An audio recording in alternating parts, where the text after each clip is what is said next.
Ladies and gentlemen, boys and girls, welcome back to the channel. I'm waiting a second, but it's 4:59 a.m. East Coast time, and it just turned to 5 a.m. East Coast time, right on the dot.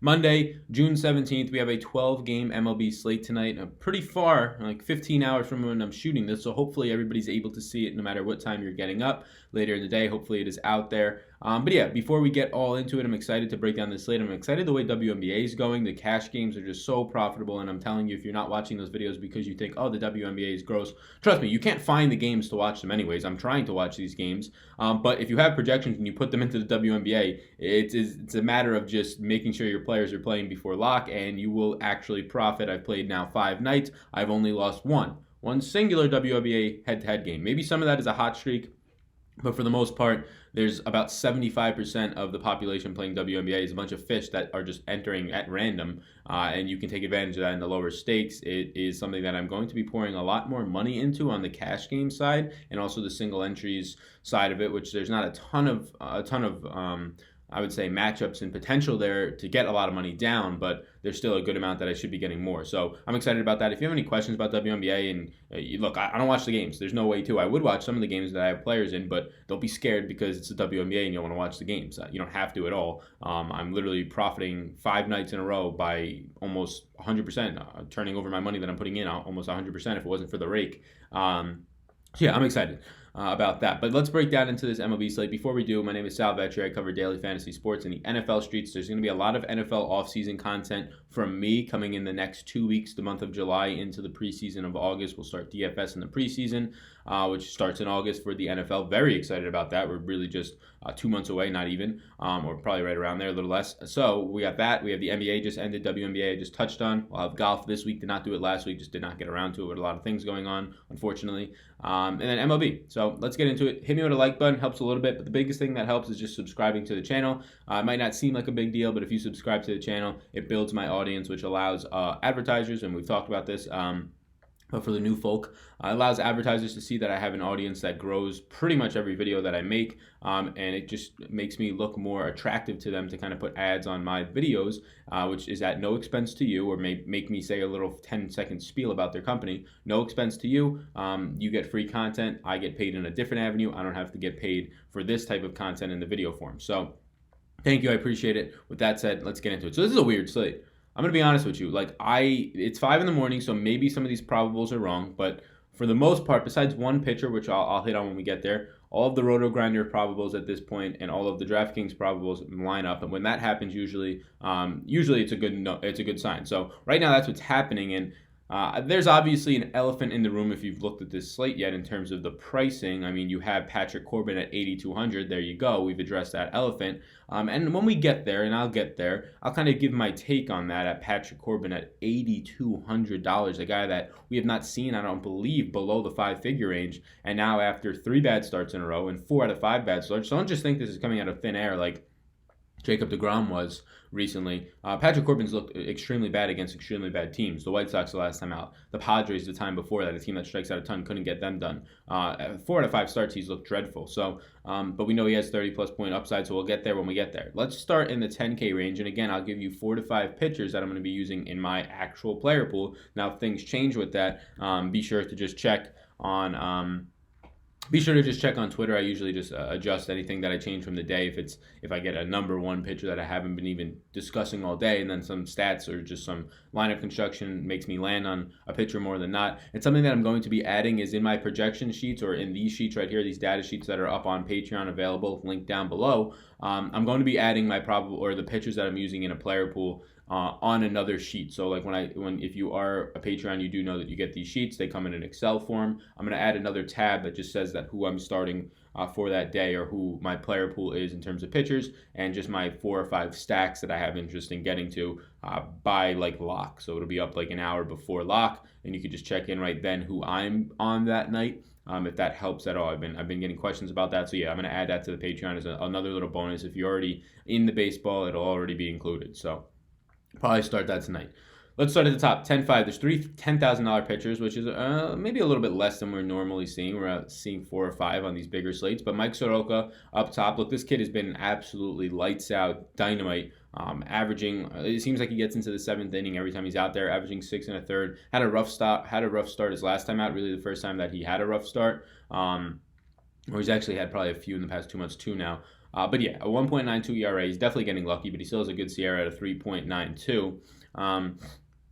6.3% walk percentage. I think he's still only given up 1. I think it might be 2 now home runs on the year, so no power to either side of the plate. So this Mets team today, although they're in Atlanta, which is very hitter-friendly, the Mets team, I think, does have a lot to worry about today. If you want to try and roster any Mets, I probably wouldn't. Everything for Soroka looks good except his strikeout percentage. So when you're telling me the guy's $10,500 and he can get me deep into the games, well, he has to not make any mistakes. He doesn't make mistakes. He doesn't walk guys. He doesn't give up home runs. But at $10,500, the upside to me is not there. He's a favorite today, so there's that 4-point win upside for sure.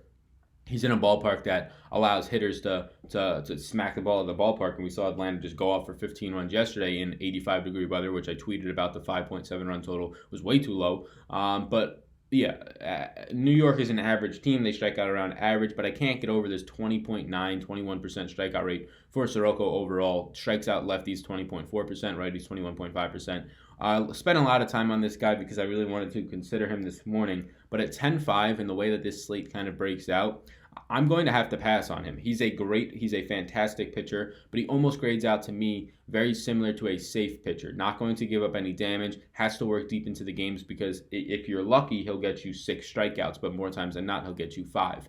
And that really won't do it for me unless he's throwing a 2-hitter with 1 walk, right? And then gets the win, and now you're floating in that upper 20-30 range. Otherwise, if he's going to give up 1 or 2 runs in this game, which he's giving up on average 2 runs per 9 innings, right, based on his earned run average, he's giving up just 2 runs in this, and he gives up 5 hits, and he gives up a walk. Well, now it's really hard for him to get there if he's not, unless he's playing over his head, and this Mets team is not a team that you can really strike out that much. So Soroka at 10-5 for me is a no-go. Now you get into this range where the other 2 $10,000 pitchers are great in their own right, but their matchups are pretty terrible. And now Berrios, I don't think I paid up for Berrios once this year at $10,300. He floats into this similar bucket to Soroka for me, except things get worse. He has a worse SIERA barely at a 4.07, sure. He doesn't walk as many batters. He gives up home runs to way more batters, and I think that's just a product of Soroka not giving up any home runs. Doesn't get ground balls, and he barely strikes out more batters, but now his matchup is a lot worse than the Mets. Boston doesn't strike out at all. I imagine Benintendi, who got scratched yesterday, is back into the lineup. Sure, he's pitching in Minnesota, which has become the most hitter-friendly ballpark, and somehow Minnesota still hits fucking 2 to 3 home runs a game. But Boston also has an ISO approaching 200, if not right around there, after just exploding for home runs pretty much 2 out of the last 3 nights. So Berrios at 10-3 is not a guy I'm paying up for today. Not in this matchup. When you pay up for starters, you want guys that have that 30-point upside on the night. And for a guy who's only going to strike out 22.4% of righties, sure, he strikes out 23.1% of lefties, still kind of below average. There'll be a great mix of both of these in the Red Sox lineup, probably 4 lefties, 5 righties. But Berrios at 10-3, not getting to. Castillo at $10,000 flat against Houston. Yeah, here's the thing. Castillo has the strikeout stuff, something that a lot of the guys that we're about to hit on in this upper, pretty much the mid 8K range and above, do not have to his extent. He strikes out both sides of the plate 29% of the time, and he does limit the damage, 0.77 home runs per 9. His issue has been, and he's sort of getting this on track, is just his walk percentage. 11.5 walk percentage. It is the highest on the slate if you exclude Tyler Beede at the bottom of this slate. So yeah, Castillo is fine for right on a 4 SIERA is pretty good at 2.2 ERA. Obviously, we know he's getting a little bit lucky there. Doesn't give up hard contact. Gets a ton of ground balls, like a lot of ground balls. And the fact that he gets a lot of ground balls, 56.8%, which is right up there with Soroka in terms of the highest on the slate, who's 57%. And he strikes out 29% of batters. It just automatically tells you that he's not giving up fly balls. If he's not giving up hard contact and he's not giving up fly balls, well, that's why there's no home runs being given up. So Castillo at $10,000 flat. At the end of the day, I'm not going to get to him. I just said not a lot of nice things about him, but let's look at the matchup. Houston today in a ballpark in Cincinnati that is a very much one of the top 5 in terms of hitter ballpark on the year, hitter-friendly ballpark so far this year. I'm not talking in the past. I'm talking this year, how it's playing. And then you tell me that Houston's ISO is a 207, one of the most powerful teams on the slate. This Alvarez kid just comes up. He steps right in for whoever he's stepping in for, Springer, Correa, wherever he is in the lineup. Now he's batting 4th, and it's like nothing changes. And they only strike out 17.9% of the time, I believe, as of yesterday. I didn't update strikeout rates taking into account yesterday's games, but I don't think that should play any major factor into that. So yeah, Castillo He's not this guy who's this dominant pitcher. We've seen him get blown up in pretty much like 4 starts so far this year, or just not have his control. And a team that's not going to swing, they're very disciplined out of the zone. They're going to work the counts deep. They're not going to strike out. They're going to make contact, albeit Castillo's not giving up hard contact. He's just not a guy that I want to get to. And in this range at $10,000 with that matchup, I'd rather target Houston bats. But at the end of the day, since he's not giving up much power, I probably lean just not to getting to anything from the Houston bats as of right now, or Castillo. Lance Lynn is $9,500. Now, this is interesting. Lance Lynn averages about 6 1/3 innings per start. That's pretty good. His strikeout rate, strikes out righties 31.2% of the time. If you look at his overall strikeout rate, you're going to think he's not as good, 25.4% of the time, because he just doesn't strike out lefties. 20% of lefties is what he strikes out. He'll face Cleveland today. They strike out right around league average, maybe a little bit below, have a little bit below league power. There will be some lefties in there, but it's a predominantly righty lineup. So 31% strikeout rate comes into play for Lance Lynn at 9,500. He starts to become this guy that I have interest in. Now he's an underdog today, and that's in part because of the fact that we're going to get to Cleveland and Mike Clevenger is back, who, I mean, he's been out for a while now, but his first 2 starts were absolute dynamite, and he comes back today. So that's why I believe he's a little bit of an underdog. Lance Lynn at 9,500 is tough for me to stomach.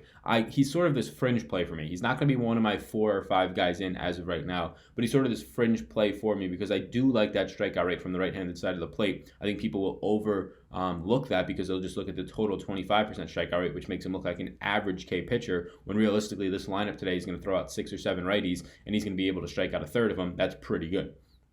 Zack Wheeler at 9,200 versus Atlanta. Yeah, there's no way I'm going to be going here. I would like to. Wheeler goes 6 1/3, 6 2/3 per start. He's only 9,200. I say that, but this is sort of an appropriate price range for him. He just seems $300 or so underpriced to me. The reason I don't go there is just a matchup in general. Atlanta, as long as the weather's fine there, which there's no reason for it not to be in the middle of June in Atlanta. It was 85 degrees there yesterday, albeit that was an afternoon game. But if the weather's like in the 80s or around the 80s, this ballpark's just going to be playing to home runs. He gives up 1.32 home runs per 9. I imagine that number bumps closer to 2 home runs today. Does have strikeout stuff, strikes out righties at a decent clip.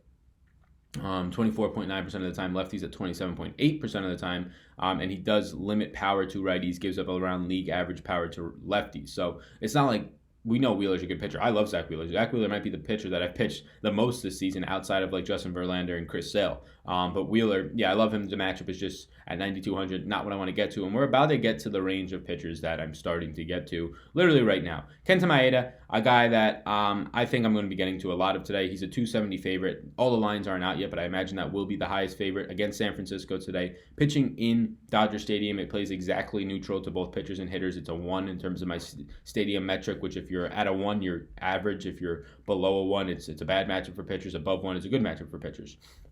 So Kenta Maeda today, look, there's a lot of things to like about him. There's a lot of things not to like about him. The walk percentage is high. The home runs per 9 is a little bit higher than you'd like. Doesn't give up hard hit contact, but doesn't get ground balls. He does strike out batters, but he gives up power to lefties. But at the end of the day, he's going to be facing the San Francisco Giants today at a price point of $9,000 is something that I can get behind. A team that will strike out. A team that he does strike out 29.7% of righties, and there is going to be a load of righties in this lineup. And the lefties in this lineup, for the most part, have no power.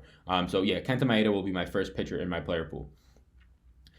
Yannick Torinos today against the Yankees, just no. I'm just not getting there. He averages for $8,800. And this is another thing about Maeda that worries me. He only averages about 5 2/3 innings pitched per start. I kind of want for $9,000 into the 6th inning. But this matchup today kind of warrants, to me at least, that he's going to limit the damage, just based on the fact that he's playing San Francisco in a ballpark that is not hitter-friendly. It's more so neutral. So I think that he gets into the 6th today, and if we get that out of him for $9,000, it's fine with me. Now, Yannick Torinos, for a guy who's only going 5 1/3 innings per start, a guy who just has no strikeout stuff, he does strike out lefties, and you are going to see a decent amount of lefties in this Yankees lineup, whether it's a Didi Gregorius, whether it's a Brett Gardner, whoever it is. But for the most part, I'm not going to be getting to Yannick Torinos today against this Yankees team. As you can imagine, it's in New York, which is played actually very pitcher-friendly so far this year. But there's just no way I pay $8,800 for a guy who struggles to go deep into games.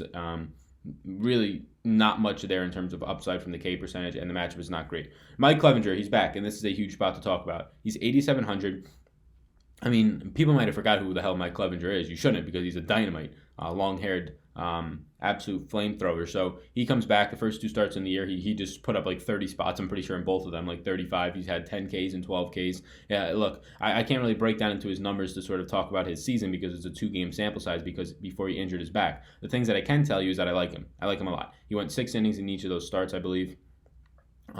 Averaged 35.7 points in the first 2 games. He's a small favorite today, or a decent-sized favorite in Texas. But let's break down more than that because I don't want to look into the 2-game sample size too much outside of just telling you, look, Mike Clevenger didn't give up a run, only gave up 2 hits, struck out 22 batters in 2 starts, right? And walked like 1 or 2 guys. So let's just start there, or maybe 4 actually, because his walk percentage is actually kind of high.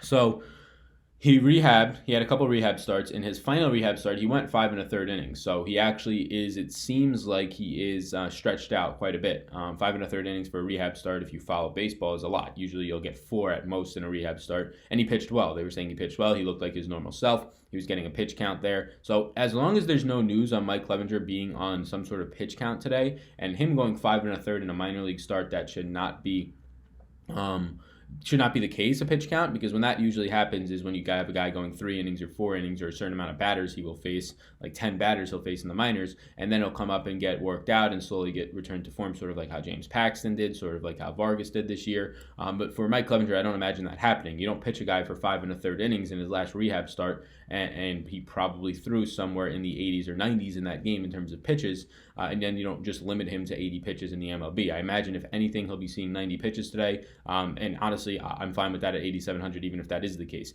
He faces Texas today, which is a very good strikeout matchup for him in general. It's always going to be a strikeout matchup, a decent one. In Texas, this is a very, again, just like we saw in the San Francisco or in the Dodgers Stadium, this is a very neutral matchup in terms of if the hitter or the pitcher benefits, so I'm fine there. Obviously, Texas has power, but you still have no Joey Gallo. You have guys just hitting home runs like every single night there, like Hunter Pence. It's ridiculous how good these guys have been. You still have Asdrubal Cabrera. You still have all these guys, right? But Clevenger, I'm willing to take. I guess if there is risk here returning off an injury at 8,700, it is a back injury. That is something that can flare up in the second inning, and then he's done. But I don't think that's the case based on his rehab starts and the way that they've been reporting his rehab stuff. He's looked really sharp. $8,700 Clevenger is my second player in my player pool, and a guy that I'm fine getting to a lot of the time because the upside is there not only to win this game for him, but the upside is there based on the matchup that this team strikes out a lot, for him to have 12 strikeouts, and he can give up some damage and still get you close to 30 points. So at 8,700, yeah, I think he's way too cheap. Joey Lucchesi at 8,600. I'm just not going to get there today for a couple of reasons. The ballpark's fine. One thing is that he's more times than not, and in difficult matchups, he's barely getting out of the 5th inning. So today, Milwaukee, a difficult matchup, a team that strikes out, sure, 24.5%, but they also have a lot of home run power in that lineup. He's a guy who I don't think gets too deep into the games, does have nice strikeout stuff. A lot of it comes from the left-handed side of the plate. If you did want to play anybody from Milwaukee today, I'd target one-offs. So kind of Christian Yelich isn't on my radar. Obviously, he's sort of pitcher-proof for the most part, but a lot of power has been given up to righties from Lucchesi and really nothing from lefties. So here, I don't want to play Lucchesi. Give me the one-offs from the right-hand side of the plate. Wade Miley, Houston versus Cincinnati. I'm not going to get to Wade Miley today, although he has been good at 8,400. He's been working deep into the games. That's 5 2/3 per start. This is a matchup that's pretty neutral. It plays kind of neutral, but it's in a ballpark in Cincinnati that's going to be very hitter-friendly. They're right around an average power team, right around an average strikeout team. Wade Miley strikes out lefties a good amount, struggles striking out righties, and gives up power to righties. So if anything here, get your powerful righties in the middle of that lineup for Cincinnati. But for the most part, I'm going to stay away from this game. And in general, since we have Luis Castillo versus Houston, I'd probably stay away from this game in general overall, unless we get some really value bats out of Houston as one-offs or maybe a mini 3-man stack. But I'm probably not going to get to Wade Miley. I don't think he's totally out of play, but if I'm picking 4 or 5 pitchers, he'd be like that fringe 5 or 6 guy most likely today, but not totally getting there. And here we are, $8,200 Patrick Korbin. So look, I'll just say it right away, he's too cheap. That's obvious. It doesn't matter if he's been pitching bad. He's still this fantastic pitcher who has K stuff. And on average, even after having a couple of bad starts, the guy's still averaging still 6 innings per start. So obviously this guy is not just dead. He's fine. I think he's running into some rough spots. I don't think there's any injury there. I'm going to be breaking down into it later on today. He faces Philly today. And honestly, $8,200 is still too cheap, but let's not get all gun-ho like we did when DeGrom was in the 8K range or whatever it was a week or two ago. So Patrick Korbin, let's break into it. Looked terrible in 3 out of his last 4 starts, or 4 out of his last 5 starts, really. And he's faced the White Sox in his last start and the Padres, who really don't have a ton of power, but at least they both strike out a ton, and he just couldn't get there against them. Got blown up to start before that as well. Has not looked great. Now, we know he has 30-point upside. He's done it 3 times this year. We know he has the strikeout potential. He's done that as well. A couple of things that do worry me is that he's giving up a lot of fly balls, and slowly his hard hit percentage is coming up, which is not great. Now, he's striking out 38.5% of lefties still, but only now 23% of righties. The strikeout percentage on righties has now come below league average. This is concerning. You're going to get a good amount of righties in this Philly lineup. Now, I don't know with Jay Bruce if he's back yet or not, but that's obviously a big lefty bat in the middle of the lineup. You pair that lefty bat with a Bryce Harper. So if he's striking out at least the middle of the lineup, that's pretty good. This matches up well for him against Philadelphia. If you're telling me that 3 out of their first 6 hitters are going to be lefties, and then you get to that bottom of the lineup where you're going to have a pitcher in there, and that just favors the pitcher a lot more. And if he's a guy who dominates lefties, that helps, and he doesn't give up any power to lefties. So your Bryce Harper shares, I don't want any today. Your Jay Bruce shares, I don't want any today.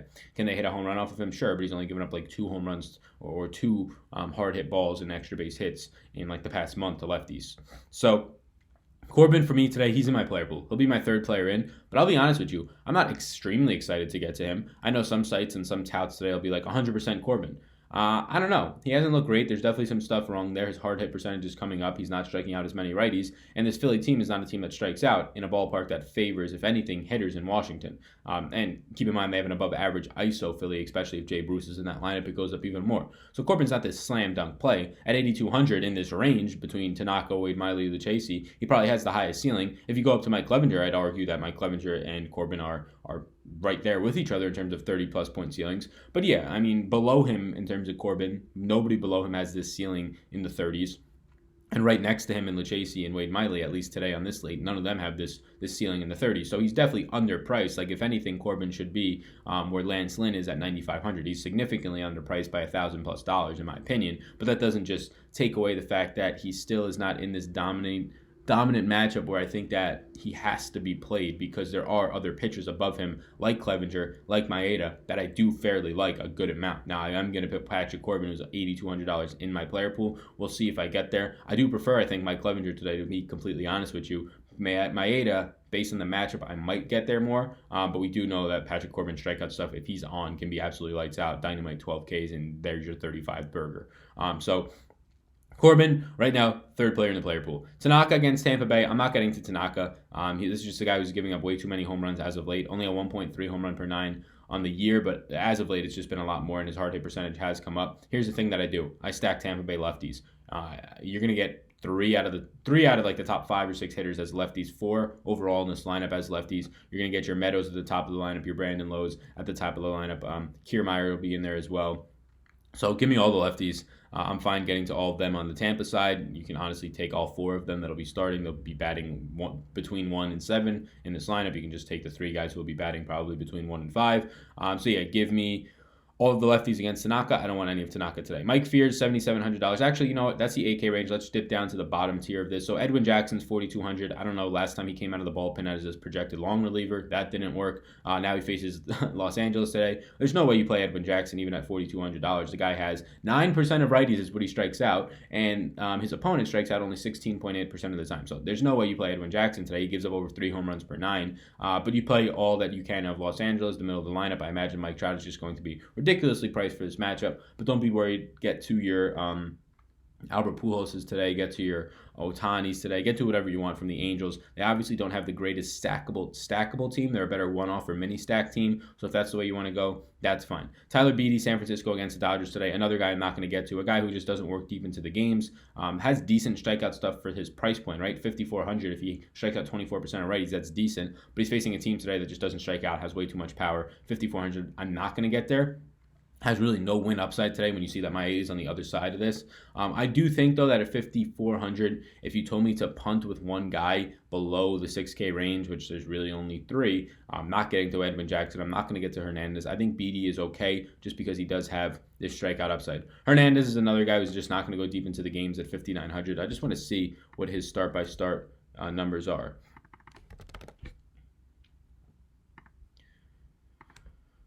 Yeah, so he went 2 innings, so it's very limited start. So that's why I saw 33% K rate, and I was like, this guy's not pitched a lot, right? Because he went no Ks in the first game over 2 innings, and he went 7 in the last game against this very same St. Louis team where he actually pitched decently, picked up the loss, and he still goes for 16.5 points. So Hernandez here at 5,900 faces the same St. Louis team that he just did. This was pretty much his first start. He got 2 innings before that. The matchup is not great, but we just saw him have success here. 7 Ks the last time out, although this team does not strike out. He's pitching now in a more hitter-friendly ballpark. 5,900, if you wanted to punt, now that I think about it more, since seeing that, I thought this sample size at 3,300% of righties was small, and it definitely is.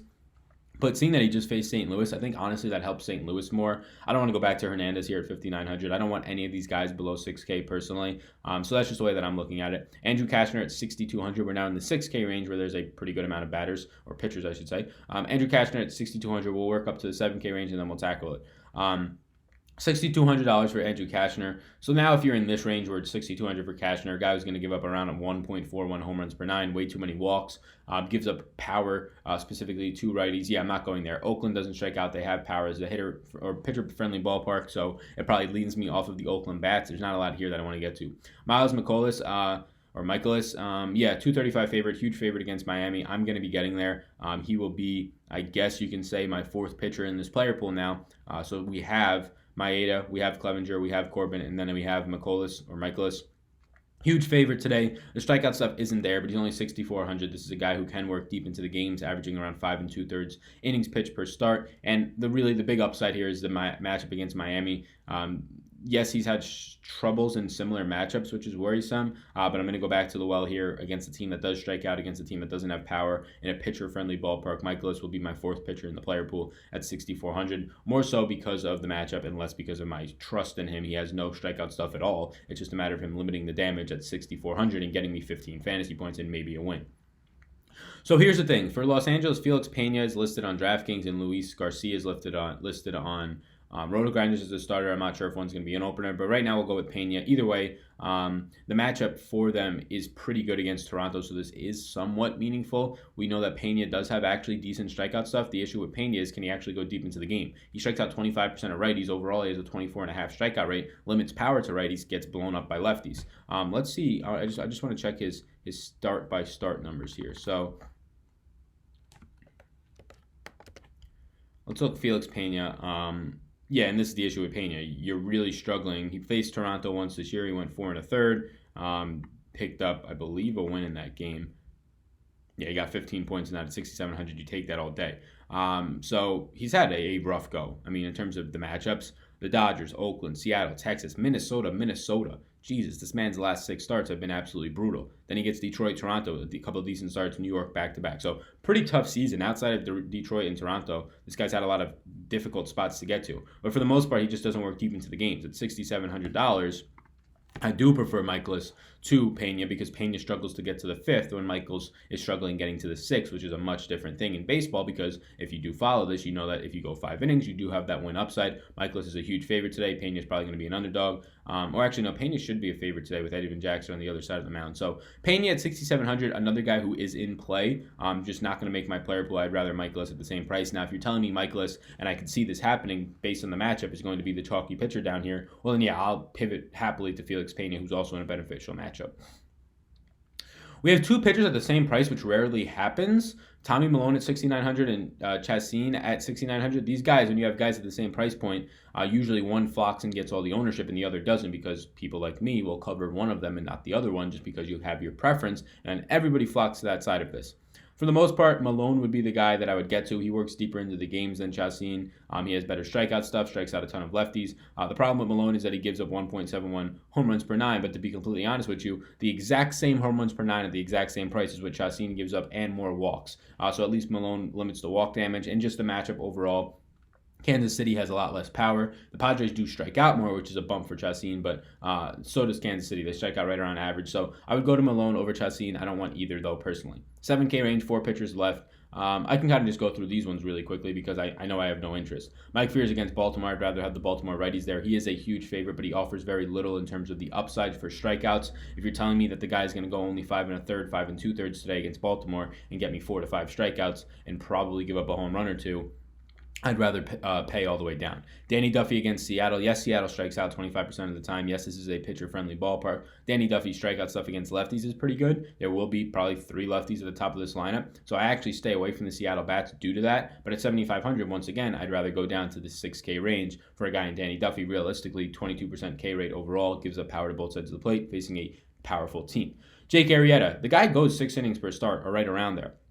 Has not looked great on the year, but a 4.85 SIERA. Has no strikeout stuff, 18.6% overall, gives up power to lefties. So give me Washington here in terms of stacking guys, and mainly one-offs from the left side of the plate. Last guy on the slate that we have not talked about, Rick Porcello gets a matchup against the daunting Minnesota Twins this year, 241 team ISO, 20% K rate, a guy who doesn't strike guys out at all. He does work deep into the games, but he has a 4.81 SIERA. It's just not the matchup that I want to test it. I'll go lower. So just to recap, guys that are sort of in this player pool early on for me: Maeda, Clevenger, Patrick Korbin, and Miles McCollum. Guys that are on this second tier for me right now that I do have some interest in would be Zack Wheeler, or not Zack Wheeler, would be Lance Lynn as number 1 for the upper range. And then sort of in the bottom range, we could jump all the way down. Felix Pena, if he's actually the starter today. If it's this Luis Garcia guy, then no. Felix Pena, if McCollum gets too much ownership. And then this Hernandez guy, I want to break down more into his stuff, especially in the minors. Pitching for Miami, you're definitely not going to have that win upside more times than not, but he just did have a decent start against St. Louis. But I do think that favors St. Louis getting to see him more. So that's sort of a second tier, but really just 4 main pitchers. It's a slate where I normally don't fade the 10K range, but the 10K range is not offering upside in terms of them having strikeout stuff. Soroka and Barrios just don't have a ton of strikeout stuff. And Castillo, who has been up and down this year, but now he gets a matchup that seems like it's going to limit his upside, at least for that price tag. So yeah, starting in the 9K range and 9K flat, and really the 8K range for most of my player pool or below is rare, but I think that's the way that the slate kind of shapes up. I'm excited. In terms of stacks, we really didn't touch on too many. It's kind of early, really early at 5. What is it right now? 5:30 for me to break down stacks for the most part. So I'll leave that to sort of the projections, or the later on Patreon. If you're somebody who is a patron, I'll have my favorite stacks sort of ranked there, probably my top 5 stacks. So thank you guys, thank you girls so much. Hope this helps. Leave a like, and before you leave, if you're still watching and you're not subscribed, please take those extra couple of seconds to just hit the subscribe button. Thank you so much. My name's Sal. Peace out, gang.